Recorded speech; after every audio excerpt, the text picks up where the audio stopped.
here are my Fantastic Four powers. It's clobbering time!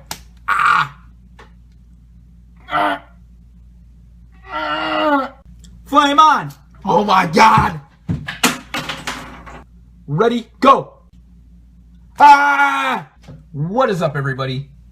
RandomRandomMan here, bringing you my review for the 2015 version of Fantastic Four, which stars Miles Teller, Michael B. Jordan, Kate Mara, Jamie Bell, Toby Kebbell, Reg E. Cathey, and Tim Blake Nelson, and is directed by Josh Trank. Now, the plot, which of course is based off of the comic book of the same name, follows four young outsiders, played by Miles Teller, Michael B. Jordan, Kate Mara, and Jamie Bell, as they teleport to an alternate and dangerous universe that alters their physical form in shocking ways. But the four of them must learn to harness their new abilities and work together to save the Earth from a former friend turned enemy, played by Toby Kebbell. Now, since this is another superhero movie, I am wearing my Superman t-shirt like I have with other superhero movie reviews. It's a bit different this time, as it is another reimagining of the Fantastic Four comic onto the big screen, the fourth one, ironically. Now, I have actually seen and known about the other adaptations of this comic. Now, the 1994 Roger Corman one is definitely a landmark in how laughable comic book movies were at that time. And I've also seen the ones from 20th Century Fox the first time around. The 2005 one I didn't like, and its sequel was slightly better, but it was just still so mediocre like its first one. So, needless to say, we have not had a good Fantastic Four movie at all. So this one had me very, very hopeful that it would be that case. But of course, stuff has to happen to ruin it. Just like how negative buzz and other things that have led this movie to be a total disaster and just a nightmare upon filming it. But I am a fan of the director, Josh Trank, and his movie Chronicle, which also starred Michael B. Jordan and just so happens to be one of the better found footage movies of recent memory that also acts as a superhero movie, who would have known? And it did so really well. But how was this movie? Let's run down the whole thing.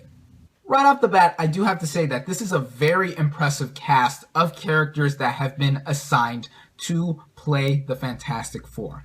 I think Miles Teller is one of my favorite actors working in Hollywood today, and he certainly fits the bill as Reed Richards, aka Mr. Fantastic. He certainly does look like he would be a very smart guy, but not in the very dorky sense. He's still very, very likable and easy to grasp onto and just root for. We also have Michael B. Jordan, a very talented actor of this day and age, as Johnny Storm, aka the Human Torch, and there was some backlash, like I said before, with the trouble that loomed around this film, that he is black instead of white, like in the comics. Now, who cares, honestly? Creative decisions like that make me mad that, fanboys complain like, oh, this isn't like the comic, this is like this. I don't care.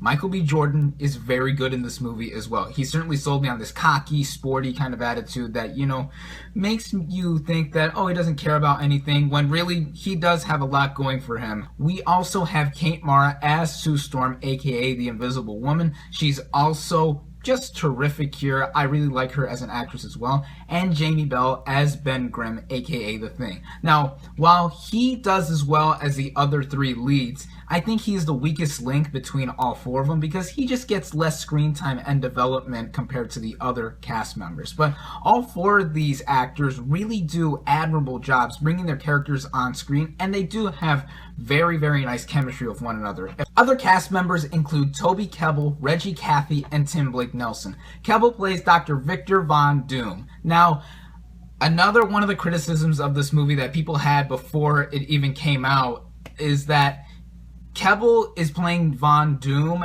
as a hacker instead of his original occupation in the comic. Now, that personally didn't bother me. I actually think the hacker job worked here, especially since this movie went for a more modern take. I just think the problem with Kebbell, though, is once he becomes the big bad Dr. Doom, his motivations are very poor when he is reintroduced in the movie after being out of a lot of it towards the middle. So that's where I think the flaw is with Toby Kebbell. Reggie Cathey, I think, does another admirable job like the main cast as Dr. Franklin Storm, the father of Johnny and Sue.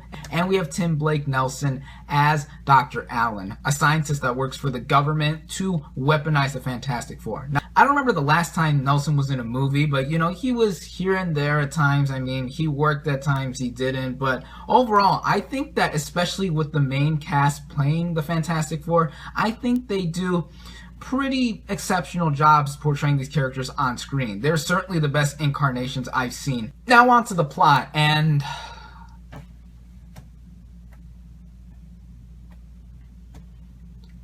this is where the biggest issue of this movie lies.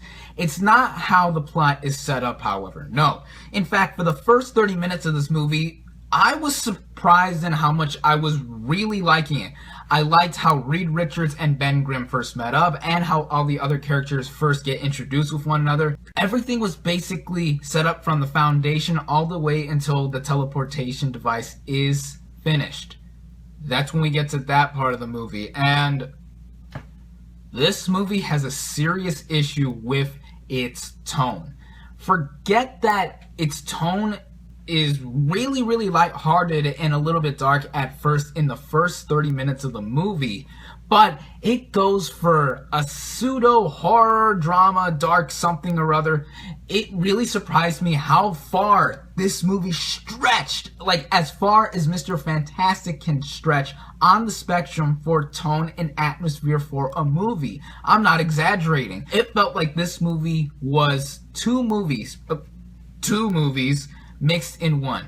And come to find out that this movie had a bunch of reshoots, and it shows. But the film's tone is not just its only issue. Its other issue is its pacing.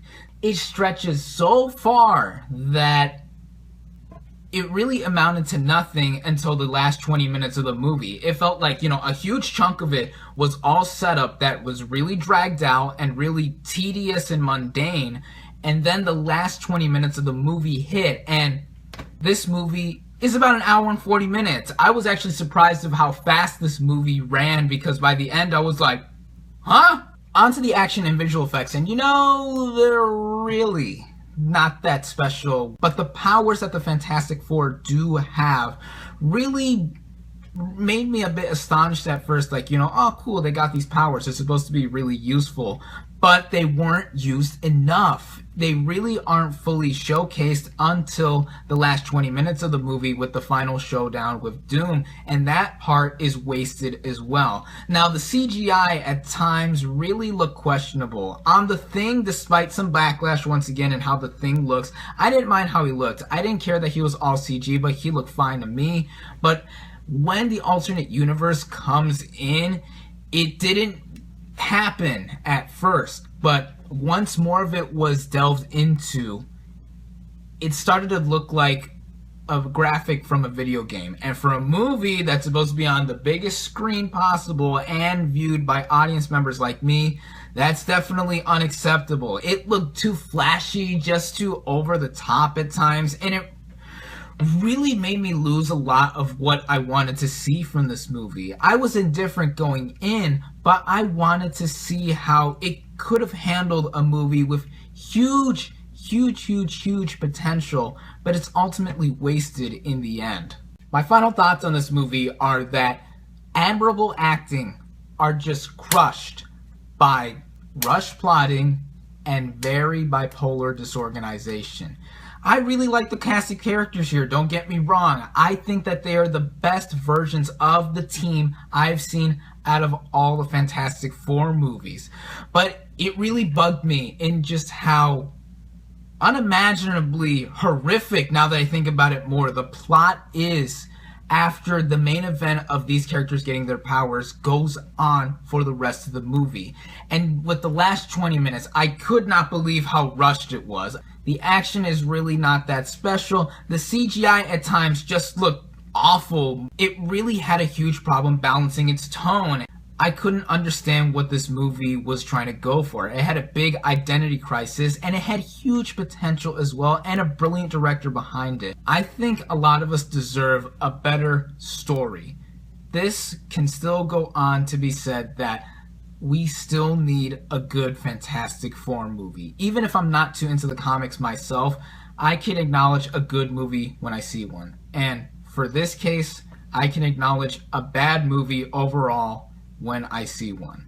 This movie is anything but fantastic. I do not recommend it, whether or not you are a fan of this comic. My final verdict for Fantastic Four is 1.5 out of 5 stars. Thank you all, as always, for watching. Be sure to like this video, comment on what you thought of Fantastic Four, subscribe to my channel for more, and I'll catch you on the next movie review.